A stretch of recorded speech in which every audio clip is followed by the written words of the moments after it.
Thank you for tuning in to the GSMC Soccer Podcast presented by the GSMC Sports Network. We have a great show for you today. We will be discussing Julian Alvarez to Atletico Madrid. A deal has been agreed between the both clubs. We'll discuss Toni Kroos. He's won Germany Player of the Year. He did retire just a few at the end of this European Championships a few weeks ago, or now it's been a month or so ago. But yeah, he's the German Player of the Year was announced. He won it, and he also had some comments on Cristiano Ronaldo and sort of his post-career since leaving Real Madrid. So we'll discuss those. We'll discuss Pellegrino Matarazzo. He's gonna be remaining at West Ham. At Hoffenheim. Pellegrino I'm mixing it up with, Pellegrino. Manuel Pellegrini. But Pellegrino Matarazzo, he's going to be remaining at Hoffenheim despite the links to the USMNT job. We'll react to the USMNT women's national team and the Brazil women's soccer team winning their semifinals to set up a gold medal matchup in a classic sort of matchup between the U.S. women's team and Brazil. And please make sure you stick around for the end of the show, where I'll be giving you my reaction to some of the top headlines going on in the football world.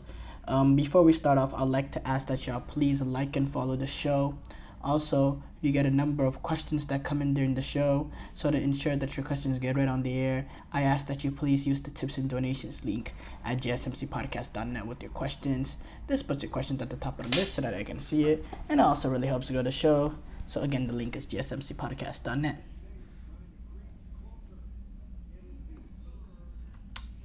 But yes, we gotta start off with Atletico Madrid. They have agreed a deal with Manchester City for Julian Alvarez. As we pull up the details behind it, it's worth to be around 75 million euros. That will be that is due up front, and then another 20 million euros in performance-based add-ons. So up to total of about 95 million euros or so for Julian Alvarez. This is actually Manchester City's a record sell, and they're getting a profit on him since they signed him. They're getting about 17 million euros profit with 2 years of work for the club. Alvarez has not yet agreed to personal terms with Atletico Madrid, but he is open to the move. That's the only reason why this negotiation has even started, and it seems like that's gonna be it's gonna happen. He's gonna agree to a deal. Manchester City initially, they wouldn't want to let go of a 24-year-old who is very versatile in the fact that he gives them so much flexibility. Can play anywhere amongst the front three. Can play in an attacking midfield position. Is a very, very clever player. Scored 36 goals in 103 games, despite more than a majority of those games coming off the bench. And he was part of the team that won the treble in 2023 and won 2 Premier Leagues. But Alvarez is looking at it from a perspective that replacing Haaland is going to be impossible. In the fact that Haaland is, he just got to Manchester City just recently. He's the same age as Julian Alvarez. And he just scores goals for fun. So that wasn't really realistic for him. And for him to get minutes game in, game out as a starter for a club like Manchester City, you got to be at his natural position. Not saying he can't play those other roles well. He was very important in terms of his creativity when De Bruyne was out. He's so flexible. But again, he doesn't want to be a bit part player. He doesn't want to be, or he didn't mind it for a little bit, but now he's completed football. Now he wants to play game in, game out. Chicharito, what he was able to do at Manchester United, don't think that's what Julian Alvarez necessarily wanted to be. He didn't want to be a Chicharito or Ole Gunnar Solskjaer. And City has also signed Savinho, the Brazilian winger. They signed him in July. which has been one of their only signings so far this summer. I think now with getting this amount of money that they get, I think they'll attempt to at least reinvest some of these players, some of this money, to get someone to come in to not one singular guy, but maybe multiple guys to come in and give you the flexibility that Julian Alvarez gave you. Maybe get one or two players in, maybe, who knows. It really depends on what Pep Guardiola and whether he deems that City need that sort of reinvestment now with the money that they have. They still have an unbelievable squad. They still have hugely talented players. But to get a guy like Julian Alvarez, I think Alvarez provided so much flexibility, which I think that's what makes this signing extremely impressive, extremely good for Atletico Madrid, in my opinion. Besides Griezmann, of course, there's been a lot of players that came, to Atletico Madrid to sort of fill that role, that number 9 or that hybrid 9-10 role. Alvaro Morata, Memphis Depay, those sort of players. And I think Julian Alvarez, this is the best player that they've got over the past few years, in terms of that kind of player. Obviously, besides Griezmann, who's been a legend for them. João Felix is another one that they've got in that sort of role. João Felix, Memphis Depay, Alvaro Morata. But I think this guy is more, number one, he's young. João Felix was young too, but João Felix just didn't work out. Julian Alvarez, Morata came back a little bit older, his second stint. Memphis Depay was a little bit later on. This is a Julian Alvarez that's coming in 24, coming in, completing football, coming in hugely accomplished, coming in, giving you flexibility, can get the goals, has the pace to be vertical and behind, can play off a striker, can play as a striker, can play multiple wing positions. He's gonna allow Atletico Madrid to continue what they're doing in terms of the way that they play in counter-attacking situations, being very fluid with the attackers. He's gonna be very fluid. He can play in every different role. He's a guy, whenever Atletico Madrid is observing pressure, he can come down, he can receive the ball, and he can be some sort of a playmaking sort of player. That's how much he provides, and I think he is the perfect complement to Griezmann. They're very, very similar players in the fact that they do similar things, but I think they'll complement well off of each other, because Julian Alvarez, he does give you the pace in behind, and Griezmann can play underneath him. And also, the one thing that shouldn't be underestimated about this is, look, whether or not him and Griezmann fit, I think they'll make it work. I think they'll make it work for this next season. But and there's already talks about Griezmann being in talks to sign with, MLS clubs right now. I believe there was a rumor at LAFC.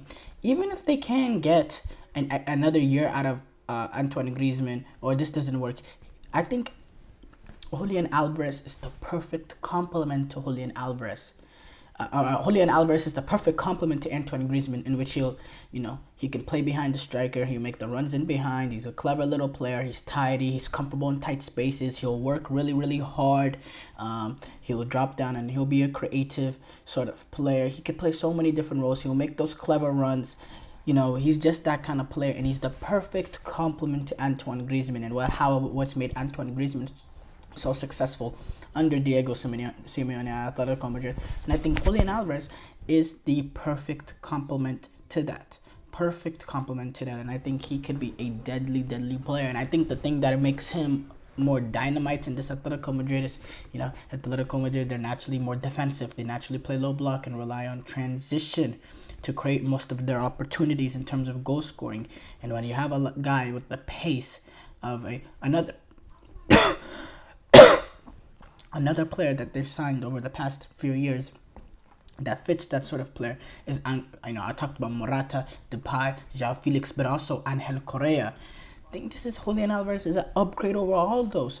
But this guy is a guy with some real pace to get in behind. He's not the fastest. He's not Mbappe fast. He's not, he's not superhuman fast, but he has pace, and he can be a threat in behind to make runs in behind. He'll be a hard man to mark as center backs. You're gonna have to be careful with him. You can't play too high, because you leave a crevice of space. You allow just a little bit of time for midfield for Rodrigo de Paul or whoever is playing in Atletico Madrid to pick out the ball in behind to Julian Alvarez. Alvarez will be able to burn you. He does have pace. It's sneaky sort of pace in which You don't really see it at but look at that marvelous goal he had against Croatia in the World Cup semifinal where he just ran through the entire team.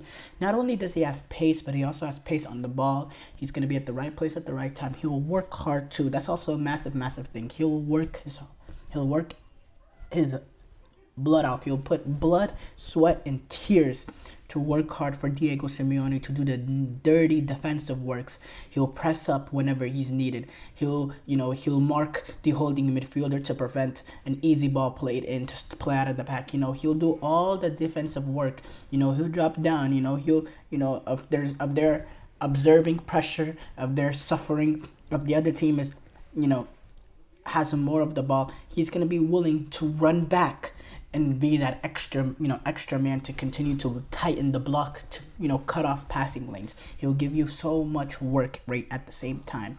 What you see, the part of the thing that made him so successful at Argentina with Messi and why he really got the start over the likes of a Lautaro Martinez who tears it up in the Serie A is not just because of the verticality that he provides going in behind, being able to complement Messi, but it's also you cover, the deficiencies of Messi in terms of Messi at this day and age in his career. He's not going to press. He's not going to give you anything defensively. And Julian Alvarez, not only did he do his job, but he also covered for Messi.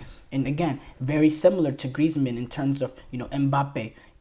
Doesn't do much work defensively for France. So what happened? Griezmann and Rabiot, but also Griezmann, especially in the 2022 World Cup, he did so much defensive work. Him and Rabiot, so much defensive work, especially because they didn't even have Conte at that World Cup as well. They did so much defensive work for the team, and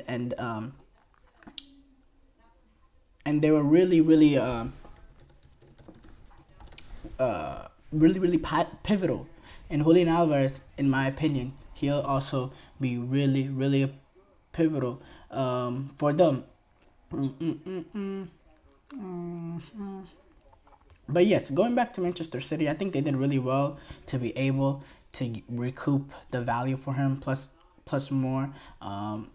Whenever you're selling a player, you're trying to, normally you're just trying to recoup the money that you paid to get him, because he did give the club 2 years. But not only did they do that, but they made a little bit of a profit, and now they're able to reinvest this sort of money with this new PRS rules, making it more difficult for Premier League clubs in terms of spending. Now they could go out and spend some money to bolster up the squad. Short break here coming up. When we come back, we react to Toni Kroos winning Germany Player of the Year, and he had some comments on Ronaldo. We'll discuss those as well. I feel like I'm losing my mind. Is everybody in the world blind? Please, Lord, give me a sign, a sign. I feel like I'm losing my mind. Is everybody in the world blind? Please, Lord, give me a sign, a sign.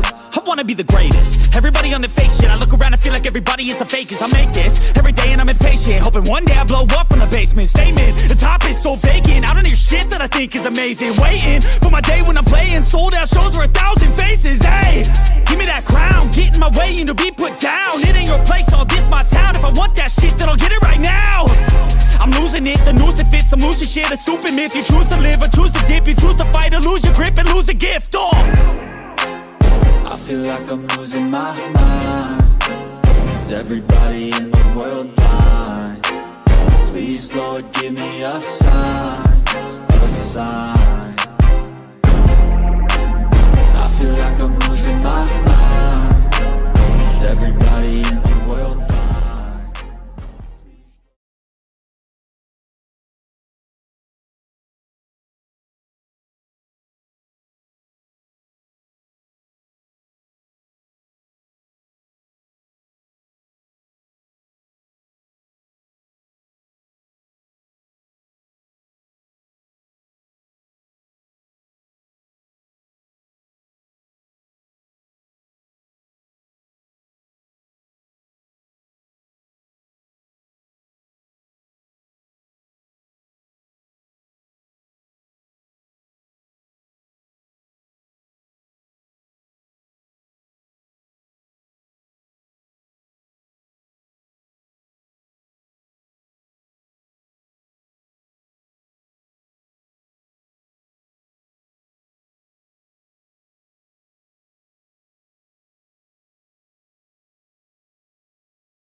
But at the same time, what Toni Kroos said in regards to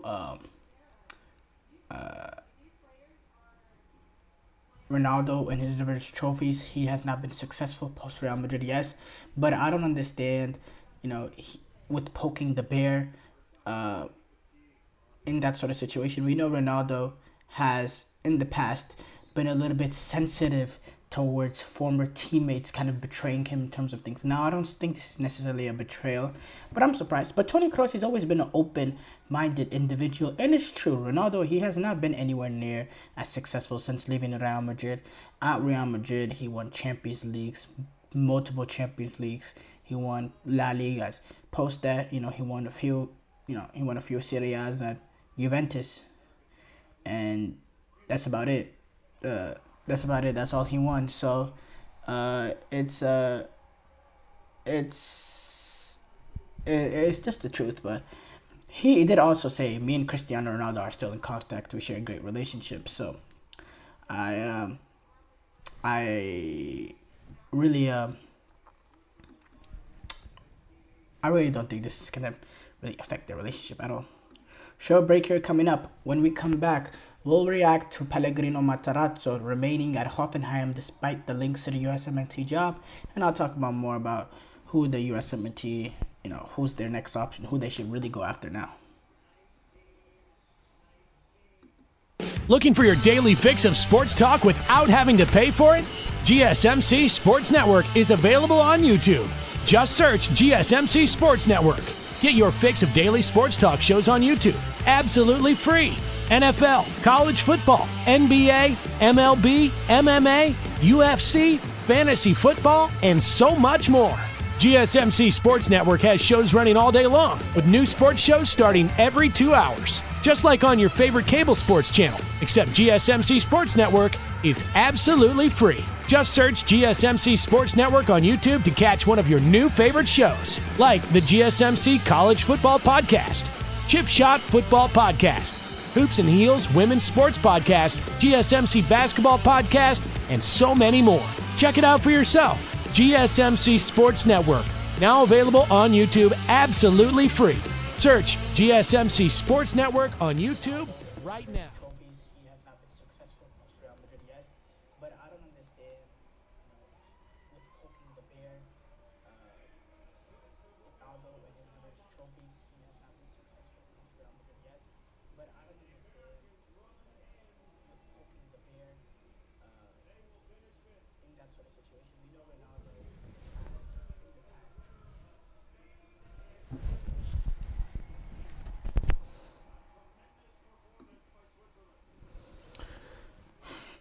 Before the break, we discussed Toni Kroos winning German Player of the Year and also his comments here on Ronaldo. We now move on to react to Pellegrino Matarazzo.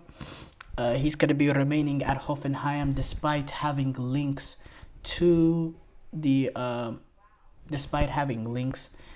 USMNT job. We thought it was a little bit more than links. We heard that he's been potentially offered the job to coach the USMNT, but it's he's said he's not gonna be the coach. He's gonna remain at Hoffenheim, despite the links to the major links to the USMNT role. He said this himself. It's enormously important to create clarity and calm at the unsettling time. I'm proud to be the coach of this team, and I'm really looking forward to taking part in European competition with the boys this season. I'm convinced that with the right additions to the squad, we'll have another successful season. Also, on top of that, Hoffenheim's current sporting director, or their interim sporting director, Frank Kramer, has reiterated that Matarazzo is going to remain with with Hoffenheim For us, there was and still is no doubt that we will start the new season with our coach at the helm. Last season and the final days at the training camp have shown that the coaching team and the squad are heading in the same direction. We're all looking forward to a successful season together. Pellegrino, he was actually involved in the last USMNT coaching search in 2022 since after that Qatar World Cup where Greg Berhalter contract expired. And he actually revealed in an interview that he did with another with another sports news organization, that the federation actually talked to him regarding the open managerial position, but it wasn't the right for both sides. He said himself, "I was contacted. It was a short conversation towards the end of the process. It was a good conversation. We exchanged a couple ideas, but the timing wasn't right for either party. It was more of a get to know each other type of conversation. We'll see.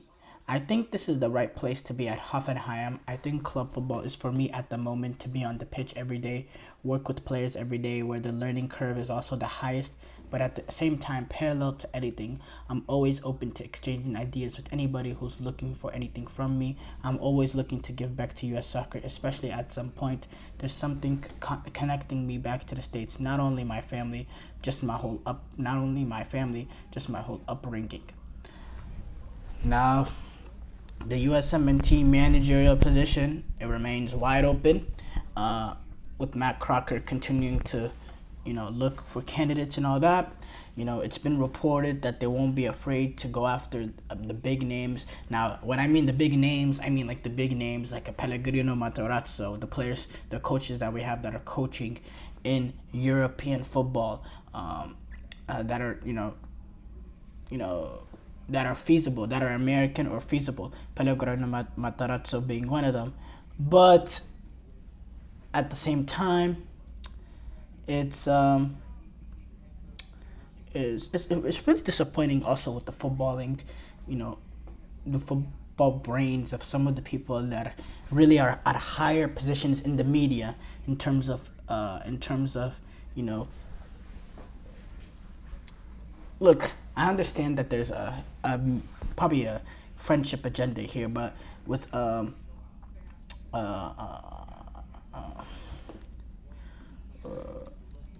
I forgot his name. He's working for ESPN. It was Charlie Davies, coming out saying Thierry Henry, he would be the perfect man for the USMNT job. What? I also saw a quote from the Men's and Blazers talking about USMNT, are you watching this? With like a gif of Thierry Henry celebrating after reaching the finals. What? Thierry Henry barely reached the finals of the Olympic Games with by far the most talented team at the Olympic Games, with the entire support nation behind them. Thierry Henry is not a good coach. The French don't really play an amazing style of play that are like, this is not exactly what, this is not what you think it is. He's just kind of, the motivator of a really, brilliant team in terms of the Olympic level. That's not making anything more than it's supposed to be. It's really embarrassing the way people in the soccer media in this country talk about things. Thierry Henry? Are you kidding me? That's unbelievable. I even saw on First Take, these are people that know nothing about football at all, but they're interviewing Zlatan and they're talking about the USMNT manager position, and they asked him, would you be interested? What? Oh my God. It's just crazy to me. It's incredible. But I do Pellegrino, Matarazzo. I thought that could have been a good addition. He's done it at the highest level in terms of European football, which is good quality. I think in terms of the MLS candidates, I'm not high on Steve Cherundolo. I like Will Fernandes. I think he's done some good things since what he did in that horrible franchise at Montreal, and then what he's done at a Columbus Crew. I think he's a really, really good manager, good tactician. think he'll get us playing a good style of play. He's adaptable, flexible, but he hasn't really done it at the highest level, and doesn't have much international experience as well. But chances are, more than likely than not, chances are, whoever we get is not going to have that much national team experience at all. Which is disappointing because look, say what you want about Jesse Marsch and the experience that he had at Leeds and RB Leipzig, but he had international experience, and he did it at the European level with what he did at Salzburg. He had international experience, and he did it at the top level in terms of club football. He would have been a great option, but again, they messed it up. They decided to go back with Berhalter again. Unbelievable decision. I think in terms of the European candidates, Vieira, Thierry Henry, absolutely not. I'll be a little bit more excited with Vieira. The fact that I think he's had some good run. I thought he did pretty good as the manager at Crystal Palace, and he's worked with Chris Richards before, but doesn't really reach enough level. I think Hugo Perez is very interesting in the fact that he had but he has national team experience at El Salvador. He helped them play above their their ability. He's worked with a lot of these players at the youth level: Tyler Adams, Weston McKennie, Christian Pulisic. So I think that's a very, very good option. He's a good manager, good tactician, and when he was asked about whether he'd be interested, he didn't deny it. But yeah, Thierry Henry, no way. David Wagner, that was also another one of the European sort of managers, the former USMNT player. He's coached teams in the Bundesliga, but he has no international experience, and yeah, just he hasn't had that much success in Europe as well. Bob Bradley, I think this could be an option. He's a little bit older in the fact that he's 66, but he's the most successful coach of all time. Led US to the 2009 Confederation Cup final. Won the group in 2010 World Cup and lost in extra time in the round of 16. He has a lot of international team experience. Not only did he lead the US, but he also led Egypt. And he'll be a no nonsense guy, that's his biggest positive trait, is that he was a no nonsense sort of coach, and this team has a lot of nonsense to deal with and a lot of discipline that's required, and he'll provide that discipline. But will he want to come back after he got fired after the 2011 Gold Cup? And also in the fact that he right now is coaching in, I believe it's Norway, Stabæk in Norway. Does he want to leave? They're currently right now 8th place in the Division 1. So who knows? For me, I don't know. It's hard to say who. I do think Bob Bradley would be a good option, despite I'll be underwhelming in it. I don't think it's necessarily that big of a step backwards. I don't think you need some sort of world-class tactician to win in the international stage. We've seen what Spain did under Luis de la Fuente. Lionel Scaloni at Argentina. Sometimes you need to get the best manager for the players that you have that can get the best out of the players that you have. And sometimes it's not the biggest name and the best tactician. Sometimes it's just the right fit at the right time. And the thing that bothers me is I don't think Matt Crocker and this U.S. Soccer Federation is capable enough to being able to figure out who is the right man for the right set of players. I don't think they're intellectually capable enough. I don't think the U.S. soccer media is intellectually capable enough when you see them saying Thierry Henry.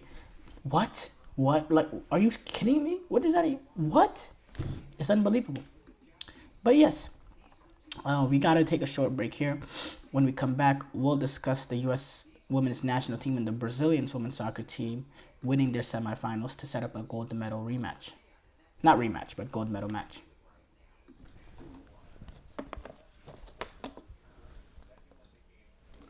For the best and latest podcasts available anywhere, go to the podcast app on your cell phone and type in GSMC to access free content-rich podcasts on health and wellness, book reviews, sports, entertainment, relationships, social media, movies, technology, finance, and even weird news. Subscribe and download the GSMC Podcast Network's family of shows, available everywhere podcasts are found.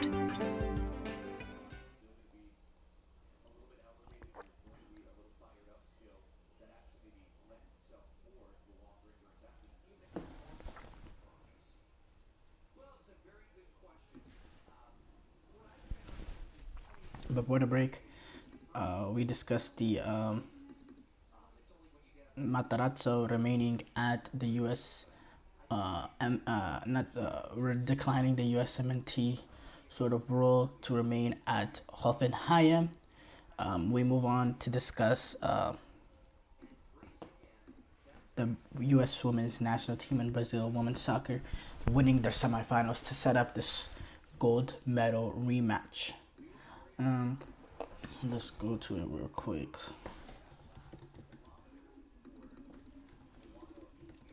But yes, the U.S. women's national team is back on this sort of stage in the finals of the Olympic Games after a very, very, very disappointing World Cup in 2023. And they've had very disappointing Olympic game campaigns since they won it all in 2012, where they beat Japan in the final. They've been very disappointing in terms of their football at the Olympic Games since then. In 2016, getting eliminated to Sweden in the semifinal. They got eliminated against Sweden. No, in the quarterfinals, they got eliminated in Sweden in Rio 2016 in penalty shootout. If you remember, after it was the big sort of clamor at Hope Solo, who came out calling the Swedish players cowards for playing a more defensive style of play, in which Hope Solo essentially talked her way out of the U.S. women's national team. She was suspended and her contract was terminated with the organization post that sort of Olympics. And she never played a game for the U.S. women's national team again. And then in 2021, very disappointing Olympic Games, and the fact that in the group stages,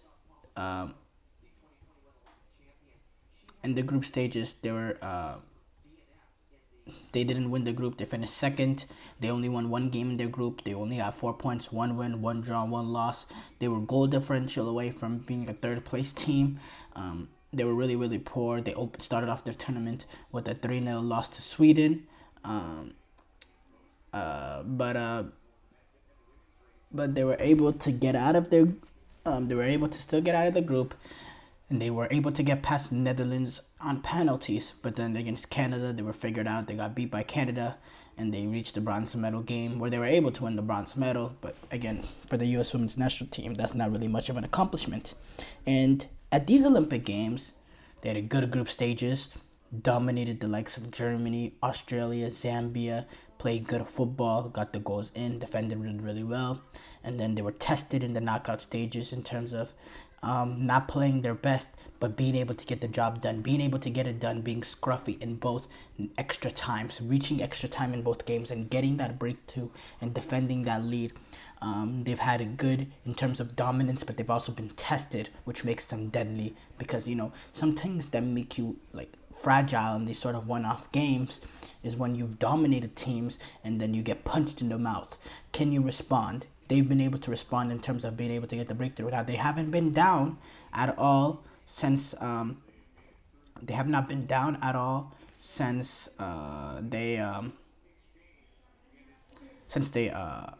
been at these Olympic Games.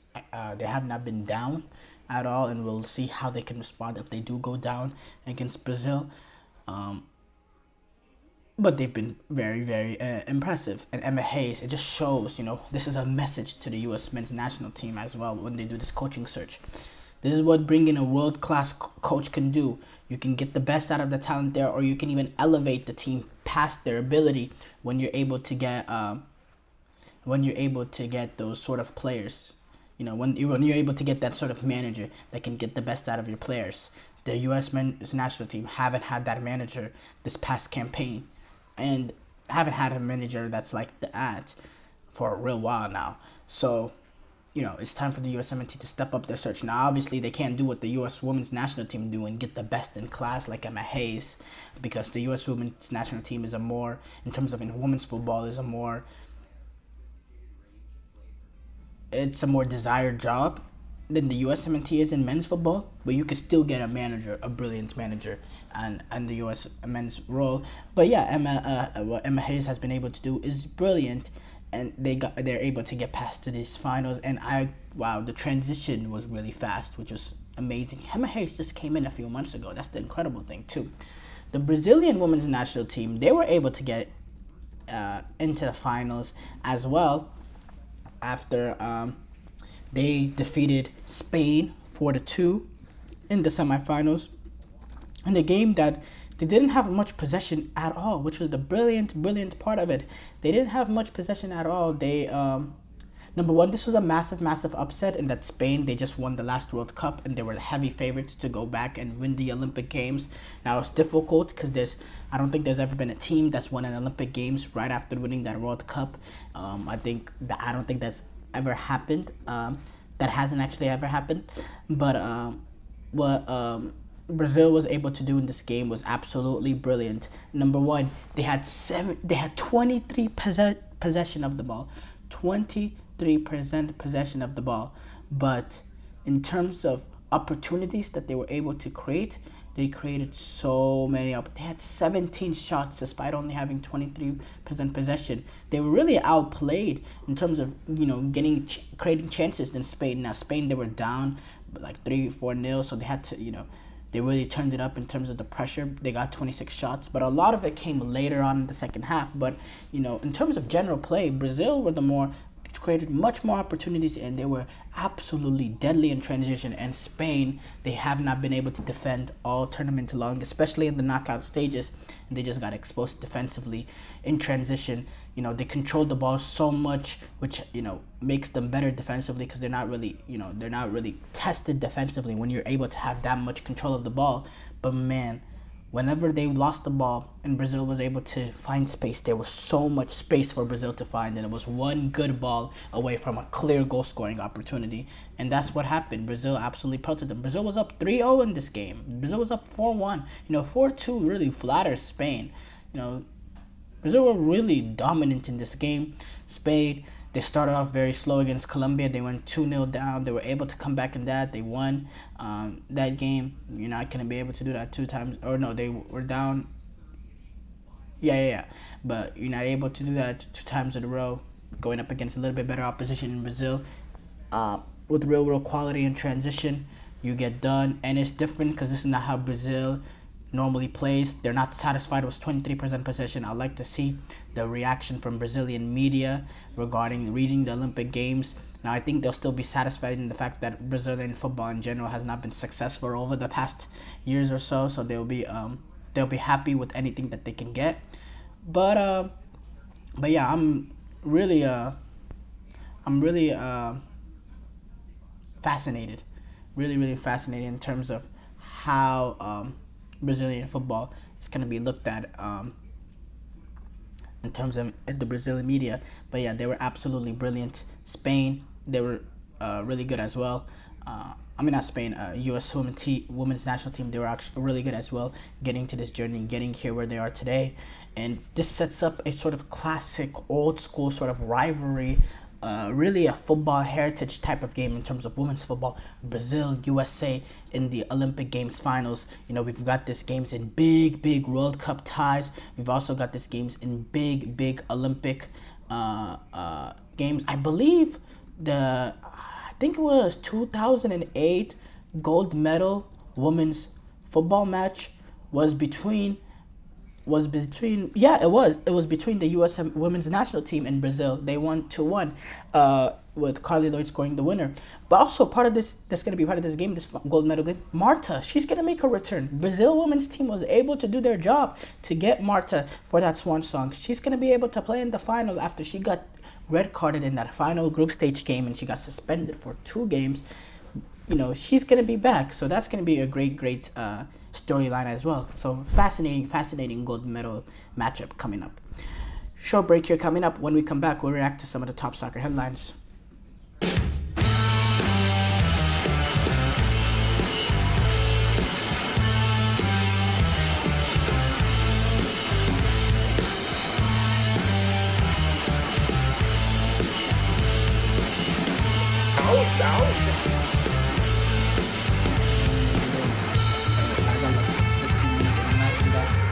I got 15 minutes left on that.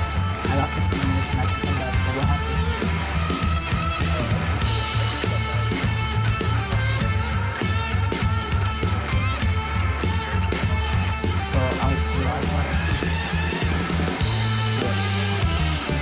So please, watch this.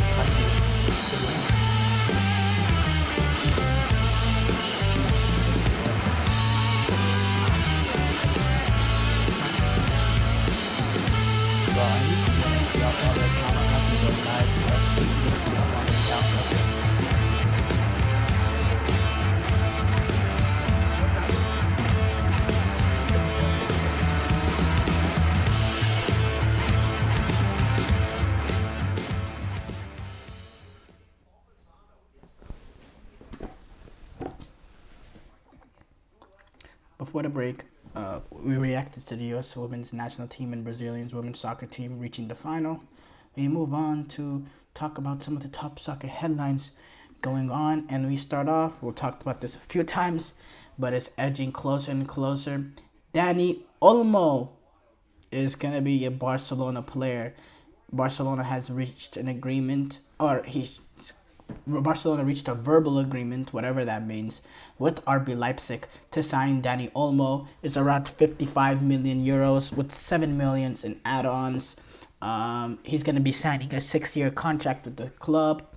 He was one of their top targets this summer alongside Athletic Club winger Nico Williams, who had a brilliant campaign for Spain. So did Dani Olmo. Barcelona in general in past, they really dominated their team in terms of players that played on the Spanish national team.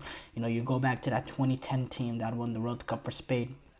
There was like 7 or 8 starters that came from Barcelona. It was absolutely incredible, and that's what Barcelona has been able. They've always had the best in class in terms of Spanish players. Real Madrid, they've relied on those 4 Galacticos, the Benzemas, the Bales, the Benzemas, the Bales, the Cristiano Ronaldos, the Toni Kroos, the Luka Modric, just from this generation. In the past, and you have the Steve McManamans, the David Beckhams, the Ronaldo Nazarios. They've been not a foreign club, but they've been willing to get the big names, the foreign sort of players. Spain, they've really looked in terms of, they've had the Messis, they've had the Neymars, they've had the Suarez's, but they've had the Iniestas, the Xavis, the Piqués, the Puyols, the Victor Valdez's, the David Villas, the Pedros, the Cesc Fabregas.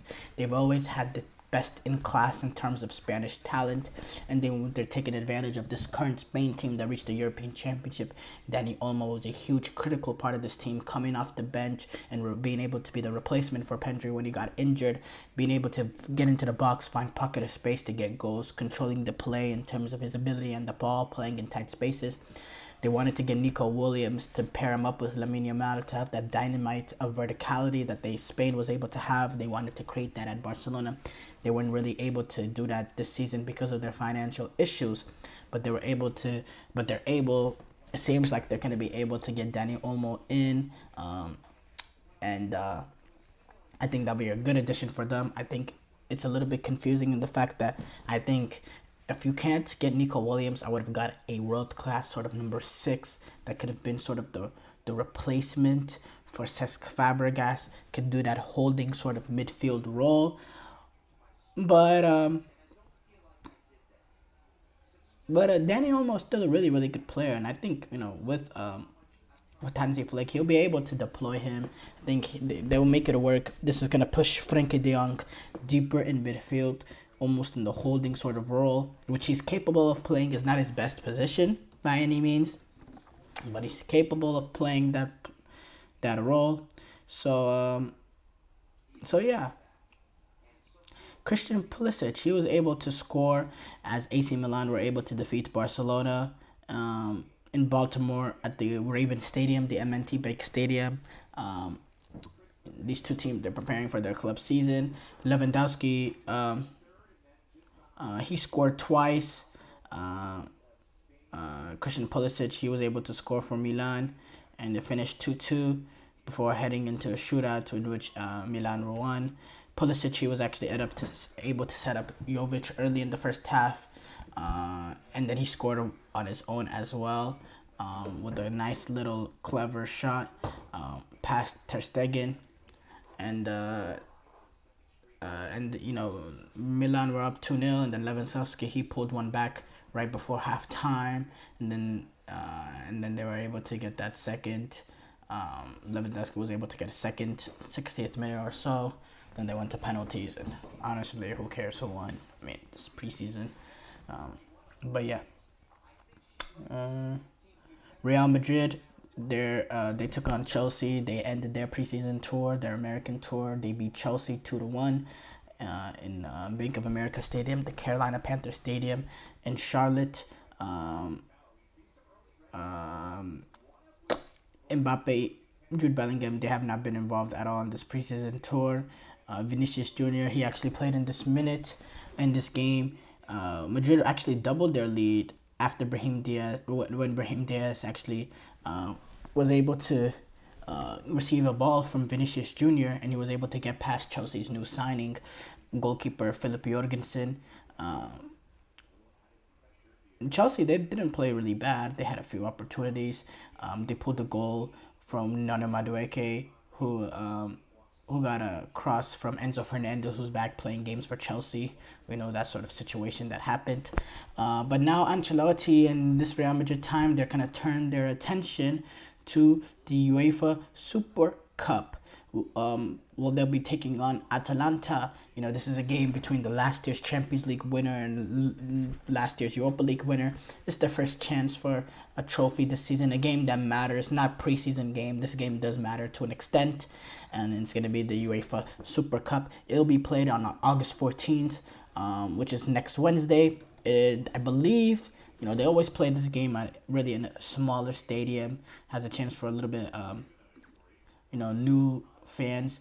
Not smaller stadium, but in terms of, not, they don't play this at a Bernabeu, not Bernabeu, because that's obviously you can't, but they don't play this, in the big stadiums, the Wembleys, the big footballing, known stadiums. This one will be played at the National Warsaw Stadium in Poland.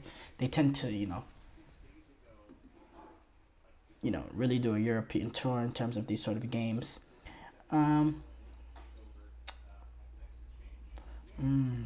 What was something else that happened today? Let's take a look. Obviously, we know the Olympic soccers, Brazil and US. They were able to set up that gold medal game between the two. West Ham, they have signed Guido Rodriguez on a free transfer. They were able to sign Somerville and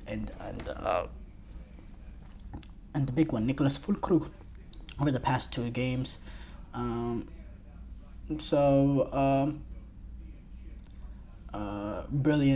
Brilliant sort of summer for them. We'll see how they are under Julian Lopetegui. They're going to be an interesting team to watch.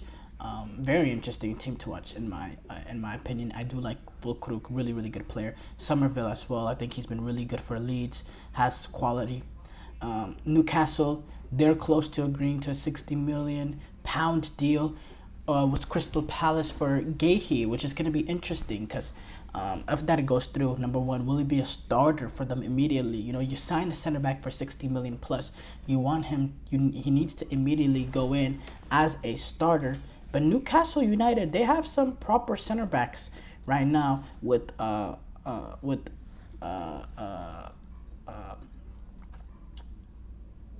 with Boatman and Fabian Schär, and also Dan Burn. They have really good center backs already at the club. Does he get in there over those two immediately because of his transfer value? I think that's a little bit unfair. You know, they've been good servants for Newcastle, but if you're spending that sort of money, you know, it's look like he immediately could be a starter. But I would also say Newcastle, you know, they could invest this sort of, you know, talent and money maybe somewhere else on the pitch. But again, you know, you want to take that next level, you do have to tidy up that defense, make it into the world-class level. Maybe they want to start off from back there, and they believe Marc Guéhi is a guy that can develop to be world-class eventually. So yes, they'll take an initial hit in terms of, you know, breaking the center-back partnership right now, being a little bit more, you know, vulnerable back there for the value that he can bring going forward in terms of him, you know, in terms of them being able to develop that sort of partnership. But yeah, that's you know, I think Newcastle, they're slowly making their means to the next level. They're going to be getting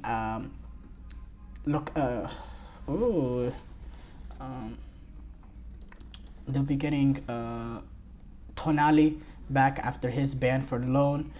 He's a really, really talented player. We'll see how he is going to be able to do, with Newcastle.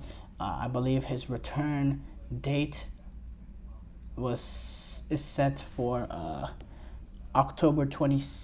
Actually, when is he set to return? The third match day for the season. So around that late August mark. So I think Newcastle has the means to have a good season, an improvement from last season, which they suffered just so many injuries and really had no sort of consistency in terms of players, game in, game out. Mexico, they were able to get past the USMNT and the U20 CONCACAF World Cup, CONCACAF U20 Championship. They were able to beat the U.S. men's national team, coming back from behind to win 2-1. And it's just the continuation of a miserable U.S. men's summer for them. Obviously, the U21 is a small loss, but the Olympic Games and the Copa America, been horrible. But thank you guys for tuning into the GSMC Soccer Podcast presented by the GSMC Sport Network. Your support means a lot to us, so please remember to subscribe to the show and leave a positive review. It really does make a difference. We also invite you to follow us on Facebook, Twitter, TikTok, and Instagram for more content and updates. Thank you once again and have a wonderful, wonderful day.